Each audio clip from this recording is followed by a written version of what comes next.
Protectorate Productions Comedy Showcase.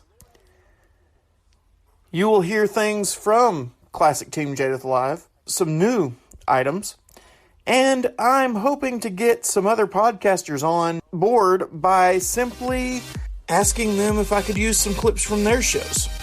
Maybe even from shows long ago.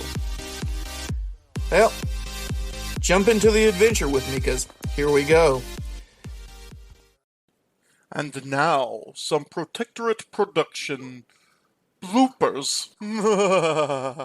I have been listening to That Story Show for a very long time, even when I was jumping back in, when, not since they started, but in the middle, But I just want to say that Nobody's Listening was the name of the show originally, but you can find all the shows, whether it be Nobody's Listening or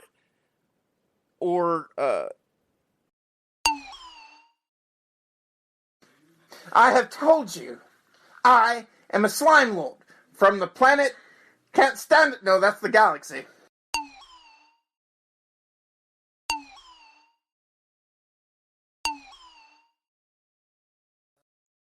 Bells in the Bat Free, John Bell's show, can be found at thebatfree.com, on the Mutual Audio Network, and finer podcast sites.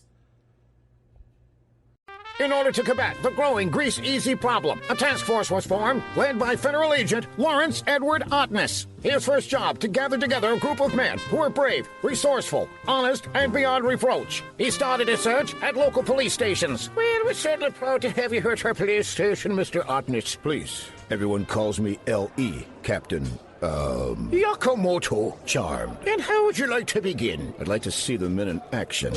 Can you take me to the firing range? Certainly, there's men practicing right now. It's right through this door here. Stand by on the range. You'll find a lot of talented men here, Ellie. I'll be the judge of that. Stand by on the range. Fire when ready. You're fired. You're fired. You're fired. Get out. You're fired. Clean out. Cease firing.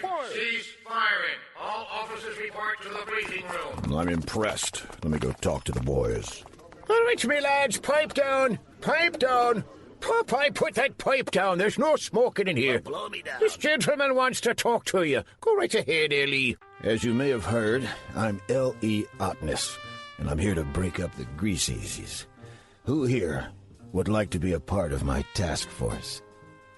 I notice every one of you raised your hands except for that fellow in the back. You there. Why didn't you raise your hand? Well? Are you some kind of rebel, some sort of loose cannon, someone who plays by his own rules? Well, I really just wasn't paying attention. I like the cut of your jib, young man. Oh, I can cut one for you if you'd like. Come with me. The rest of you, you're dismissed. You heard the man, boys. You're dismissed now. And remember, you've got class in 5 minutes. Take and graft. Don't miss it, unless you pay me off. Ellie Ottness also took recommendations from police officers that he trusted. Say, Ellie, you see that big dumb officer over there? The one picking his nose with his foot? Yeah, that's the one. What about him? I think he'd be great on your task force. I don't think he's exactly what I'm looking for. I'll give you $50 if you take him off my hands. Officer, you're coming with me. We going for a ride, though. I like to go for a ride. Yep, oh boy. Sometimes fate took a hand in the recruiting of new members. The newspaper says I'm not gonna succeed. Well, phooey on the newspapers. This is what I think about them. You there. Did you just drop that newspaper on the ground? I was aiming for that trash can and missed, officer. Sorry about that. Well, you're Ellie Ottness. Welcome to the big city. Yeah, thanks, officer. I'm glad you're here to clean up this town.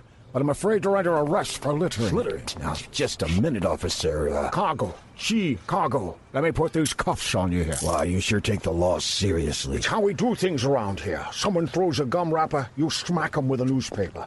Someone double parks, you drive a truck over them. Someone jaywalks, you trample them with an elephant stampede.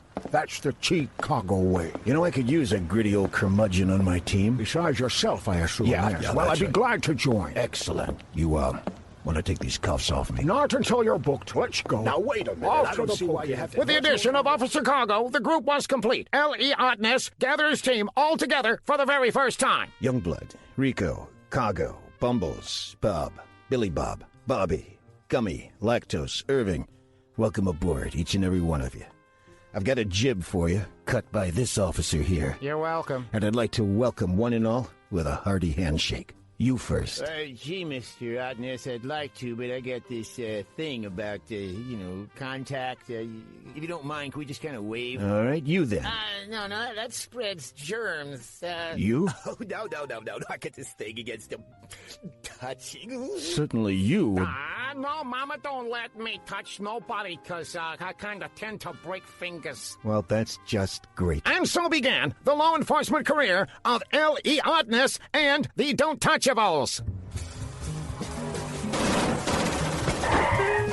The next few months were very eventful and filled with action as L.E. Ottness closed in on some of the biggest crime bosses in town.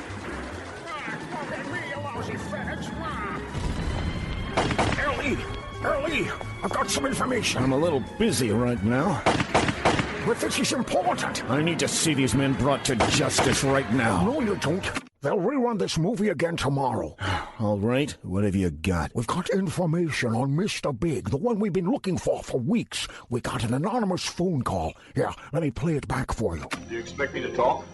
No, Mr. Bond, I expect you to die. Oh, sorry, that's from my personal collection. Let me try this one. The Rock has become a tourist attraction. Wait, I've got it here somewhere. All right, let's get down to That's business. not it. I'll never forgive myself. Oops, wait. Any lateral movement. Is this the flying saucer? You could be served one ping only. No. You, Junior. Don't call me that, please. Wait, I found it. This is the anonymous phone call. Please leave your name and a message after the tone. This is Miss Schmackelheimer, Miss Sadie Schmackelheimer. The big boss that you're looking for is Brad Montworth. I really don't know how you people have missed him. You'd have to be deaf, dumb, and blind over there. But we sure play a mean pinball. His secret office, well, if you can call it a secret, it's on the second floor above his grease easy at 937 Windsor Boulevard. And get this, the password to get in is password. No, really, he's that stupid. Please, please, please, I beg of you, you must come arrest him. Better still, shoot him. Because if you don't, I certainly will. Okay, bye-bye. Bye-bye now. Bye-bye. Working on a hunch, Ellie Ottness goes to visit Brad Montworth in his office above his grease easy. Oh, me, a crime kingpin? Oh, it is to laugh. Besides, you have no proof. Oh, one grease easy? No, I'll be out in an hour. What you need is definite proof, like my books and my records, which I don't have here. They're safely hidden in a wall safe at my house at 113 Plush Avenue. It's the greenish painting. It's not the one with the ladies on it. It's the one with the horses on it with a lot of the green in the background there. Yeah, you don't get mistakes. Go in the living room and turn left. Yeah, but you'll never find that. Now get out of here. Copper, nanny, nanny, boo, boo, beep, beep, beep, beep, beep.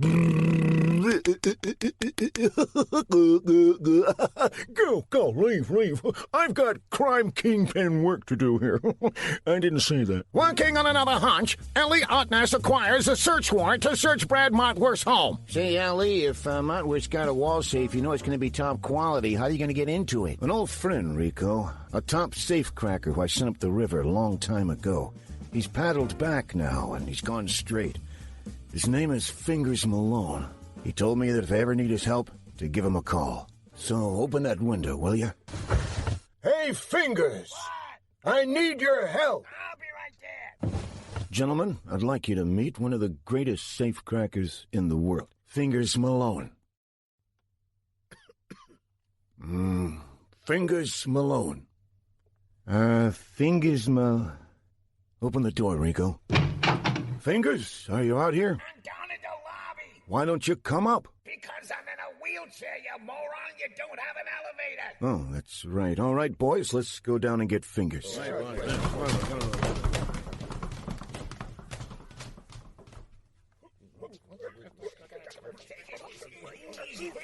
Watch out, Butterfingers. Come on. Watch out. Around the corner here. Watch my head, will you? Ah, jeez. Welcome aboard, Fingers. Are you ready to go to Montworth's house? Yeah, let's do this. Guys? Oh. Hey, watch the ceiling fan. Yeah. You. Hey, a little bit to the... What are you guys... 1 a.m. Ellie Otness, the Touchables, and Fingers Malone arrive at the Mountworth Mansion. All right, Fingers. Boys, here's the plan. We gotta get inside Mountworth's house. Fingers? Fingers? I'm at the bottom of the steps, you moron! All right, guys, let's go get Fingers. On the count of 3. 1, Don't you 2, guys drop me, 3. Easy. Come on. Easy. Come on, easy. Whoa. Oh, gee. All right, Fingers, you're one of the best lockpicks ever. Can you get this door open? Yeah, should be a piece of cake. Let me look at it here. Yeah. All right, yeah, that should be able to do it. Okay, you guys might want to step back just a little bit. Why is that? All right, let's go in.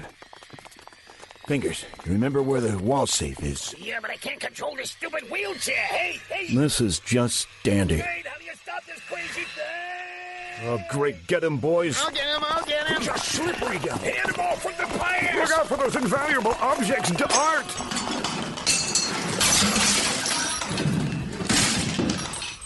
I found your wall safe. Great. Now open it up so we can get the incriminating evidence out. I'm way ahead of you.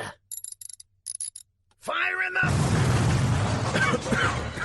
Jeez, Fingers, I could have done this. Sure, but with only half the panache. He's got a point there, Ellie. All right. Let me look at these papers in the safe.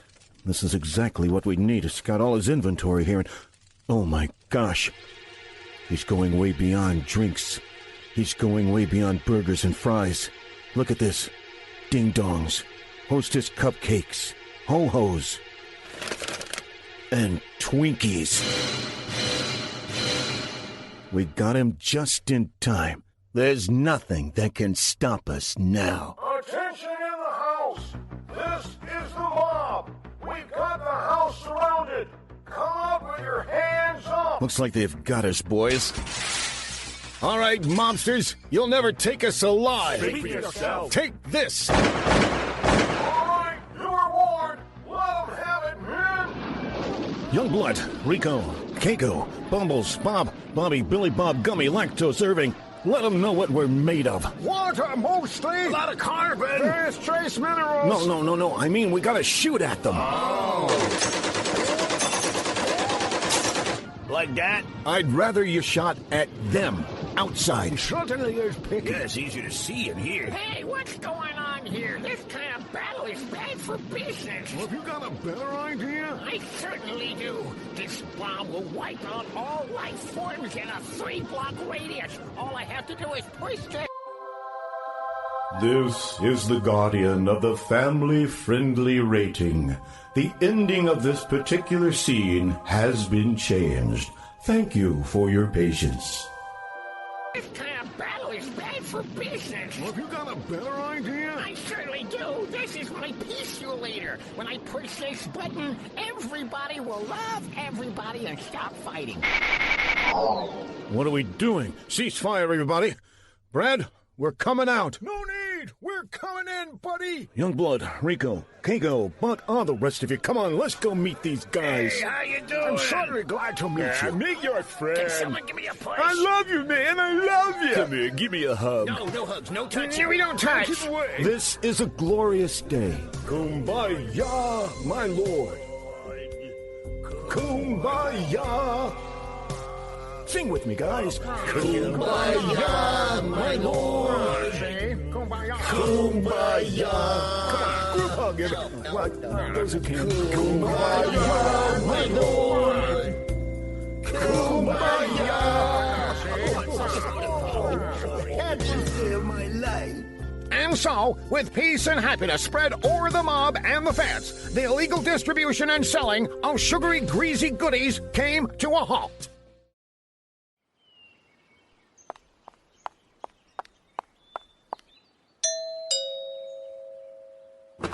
Yes. Oh, hello, little girl. What can I do for you? Hi, lady. You want to buy some kitty camper cookies? Oh, my goodness, that would be... Do you have skinny minties? Sure do. Only $200 a box. Quick, come inside.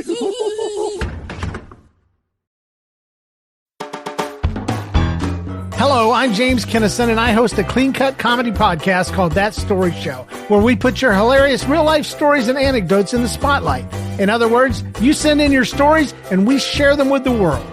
We tell stories about embarrassing moments, miscommunications, people trying to get into the wrong cars, silly things kids say, goofy stuff our pets do, stuff we can all relate to and laugh at. So listen and find out how you can send in your own stories to be read on an upcoming episode. Find That Story Show in Apple Podcasts, Spotify, your favorite podcast app, or just say, Alexa, play That Story Show. Hope to hear from you soon. Here's something from Fred Passmore from Sheaf Laughs Comedy. You can find that over at ChristianSkitScripts.com. It's good sometimes to get outdoors and enjoy the country life. Walking in the fields and enjoying the sounds of the birds and the crickets. The smell of wildflowers and walking through dragging my feet through the grass. And here's this week's old-time radio moment, brought to you by the Retro Radio Podcast and Keith Helsley.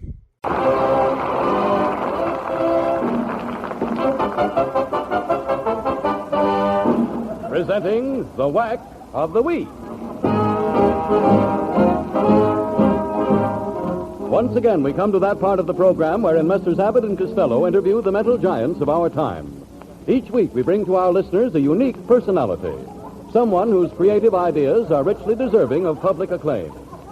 Tonight's genius is a woman, a style creator, whose radical ideas on women's clothes threaten to revolutionize the world of fashion. She is the author of the book, Phooey on Fashion. And here she is, Miss Nancy Barton. Good evening, Miss Barton. Mr. Costello has told me that your very book is very helpful. Oh, really? But, Mr. Costello, my book is for women. How could it possibly be helpful to you? Why, I got a short leg on my kitchen table, and your book just fits under it. All right, now, quiet. What are you going to do, make trouble? Now, never mind. Miss Barton, would you mind telling us some of your ideas on women's clothes? Oh, no, not at all, not at all. Too many women are like sheep. They copy dresses of debutantes and other celebrities without regard to their own personalities. Now, this fails to express individuality and frequently results in poor color harmony. Color harmony? What's that? It's very simple, Mr. Costello. For instance, if you were carrying a pink handbag, you wouldn't wear a green dress now, would you?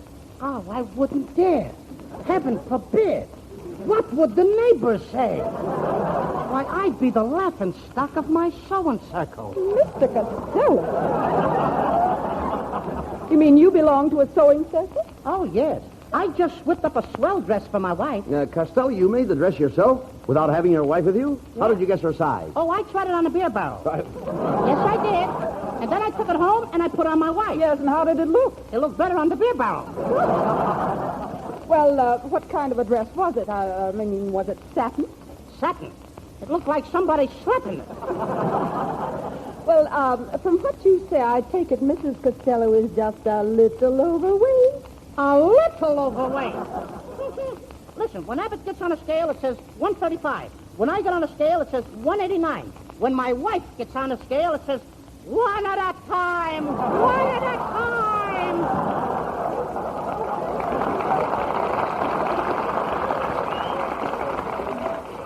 Tell me, Mr. Costello, where does she have all this extra weight? Well, if the bustle ever comes back, she won't have to buy one. Well, I'm very sorry. I'm very sorry, Mr. Costello, but I'm afraid your wife wouldn't look good in any kind of a dress. Oh, I wouldn't say that, Red. Why, when she wears a sleeveless gown, people admire her. They stand up and cheer. Now, that's ridiculous. Why should people stand up and cheer when they see your wife in a sleeveless gown? She's got an American flag tattooed on her arm. All right. Mr. Costello, your wife must be very patriotic. I'll say she is. She's got another tattoo on her back. A map of North America. Every time she takes a deep breath, Mexico joins the Union. We're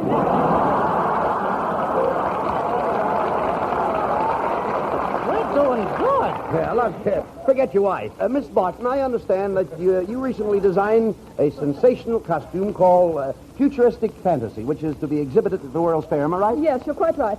It throws all convention to the winds. You see, I took one of my models, and I covered her with a veritable splurge of color. One dress and hat are rainbow color.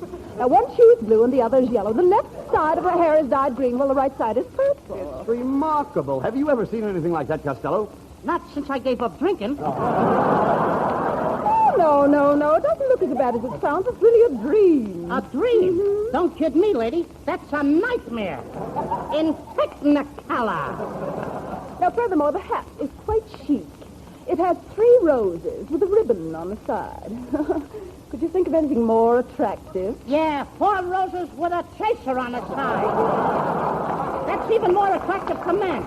Especially if he's a musician. All right. Especially if he's in Van Stevens' band. All right, we'll forget that. Especially if he's Van Stevens. Well, all right, never mind. Especially if he's Van. Yes. Especially if. Yes. Especially. All right, now... I ain't got any more. All right, well, keep quiet. We're supposed to be discussing clothes. Okay. Miss Barton, what do you think I ought to wear at a dinner party tomorrow night? Well, now, that depends. Is it a catered affair? I mean, is it being arranged by a caterer? Well, a what? Caterer. Look, when we had that party at my house last week, who supplied the food? Salvation Army. Mr. Costello, if this party you're going to is informal, you can wear your tweed. Why, sure. I can wear my what?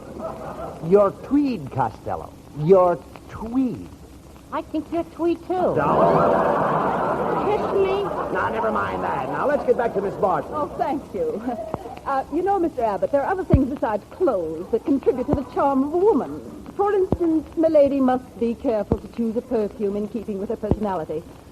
Mr. Costello, does your wife like things scented? No, she just has them wrapped up, carries them home herself. I am talking about perfume, Shorty. Every woman has a favorite brand. You think your wife would care for my sin? No, ma'am. She don't care what you do. No. My sin is perfume. All right. Some people's is drinking, some is gambling, so your sin is perfume. No. If I was you, I wouldn't go around bragging about it. Look, talk sense, please. My sin is an expensive perfume, but my wife likes Cody sheep. What a coincidence. My wife likes McGarrett's goat. McGarrett's goat? Oh, I have never been so insulted. As far as I'm concerned, this interview is at an end. Yes, ma'am. There you are. Now, you see, Miss Barton walked out on us. And there's thousands of women listening in who expected to get styles. Information on styles. That's all right, Abbott. From now on, I'll take care of it. I'm going to tell the women all over the nation what to wear. You better. Ladies, dear ladies, have you lost your ump? Is your husband cold to you because you have no allure? He is the rat. But I'll tell you what to do.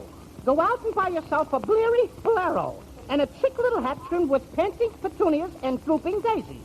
Next, put a dab of perfume behind each ear. Personally, I prefer Canal number 5.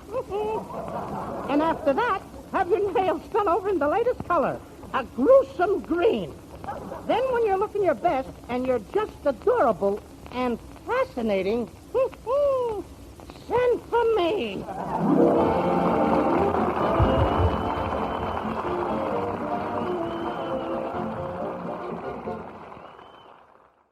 Have a good day, and remember, laughter, it's a really good medicine.